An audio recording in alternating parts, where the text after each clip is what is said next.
વેસુમાં cricket રમતા યુવાનો પર જીવલેણ હુમલો કરનાર આરોપીઓની પોલીસે ગણતરીના કલાકોમાં ધરપકડ કરી હતી। આજે આરોપીઓને સાથે રાખી પોલીસે ઘટનાનું રીકન્સ્ટ્રક્શન કર્યું હતું। સુરતના વેસુ વિસ્તારમાં આંબેડકર નગરમાં આવાસ પાસે ક્રિકેટ રમતા યુવાનો પર ચપ્પુ અને કુહાડી જેવા ઘાતક હથિયારો વડે હુમલો કરવાની ઘટના સામે આવી હતી। આંબેડકર આવાસ પાસે ક્રિકેટ રમતા હતા તે દરમિયાન અસામાજિક તત્વોએ મારામારી કરી ગાળગલોચ કરી હતી અને ત્યારબાદ ઘાતક હથિયારો સાથે હુમલો કર્યો હતો। જો કે ઘટનાની જાણ થતાં જ પોલીસે તાત્કાલિક જ ગણતરીના કલાકોમાં આરોપીઓને ઝડપી પાડ્યા હતા।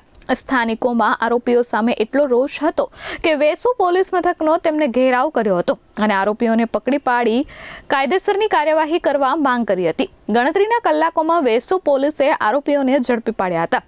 આજે આરોપીઓને સાથે રાખી પોલીસે ઘટનાનું રીકન્સ્ટ્રક્શન કર્યું હતું। આ દરમિયાન સ્થાનિક લોકોએ આરોપીઓ પર રોષ હોવાને લઈ મારવાનો પ્રયાસ કર્યો હતો। પકડાયેલા 5 આરોપીઓમાંથી એક આરોપી કાયદાના સંઘર્ષમાં આવેલ બાળ કિશોર છે। હાલ પોલીસે પાંચેયની ધરપકડ કરી વધુ તપાસ હાથ ધરી છે। Bureau report S24 news Surat.